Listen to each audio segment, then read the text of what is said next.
రంగారెడ్డి. నేను మీకు ఇవాళ చంద్రగిరి ప్రజల జీవితాలను నాశనం చేసిన ఓ దోమ కథ చెప్పబోతున్నాను. ఇది మిగతా దోమలలాగా కాదు.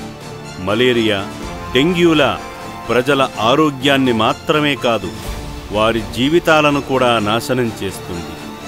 ఇది దోమలన్నిటికీ రారాజు.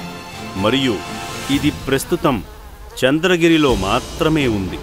దీనినే చెవిదోమ అంటారు. మన చంద్రగిరి ప్రజలు ఈ చెవిదోమ తెచ్చే అనర్థాలు తెలియక ఆహ్వానించారు. ఆకలితో నకనకలాడుతున్న ఈ దోమ తన స్వప్రయోజనాల కోసం విద్యావంతులైన యువకుల నుండి ఉద్యోగాలను దూరం చేసింది. ఇప్పుడు పిల్లలకు చదువును దూరం చేస్తోంది. విద్యార్థుల చేతుల్లో నుండి బలవంతంగా పుస్తకాలను లాక్కొని గంజాయినిస్తోంది.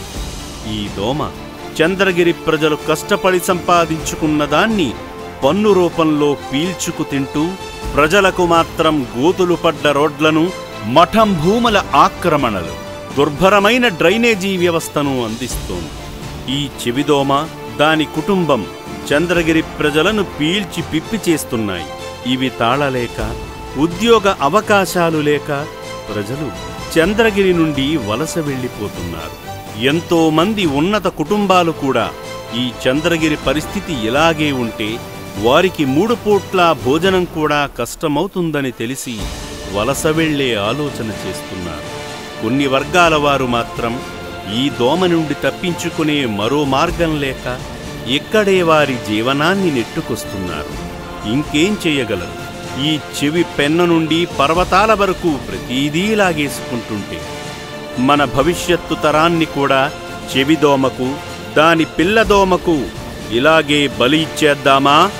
ఈ చెవి మాఫియా మధ్య మన ఆడపడుచులు ఎలా స్వేచ్ఛగా తిరగగలరు? ఈ చెవిదోమ పెరిగి పెద్దదైంది. దాన్ని సాగనంపే సమయం ఆసన్నమైంది. చెవిదోమలు ఇలాగే తన కార్యకలాపాలను కొనసాగించడం లేదా బయటకు పంపడం ఇప్పుడు మన చేతుల్లోనే ఉంది. మరి మనం ఇప్పుడేం చేద్దాం?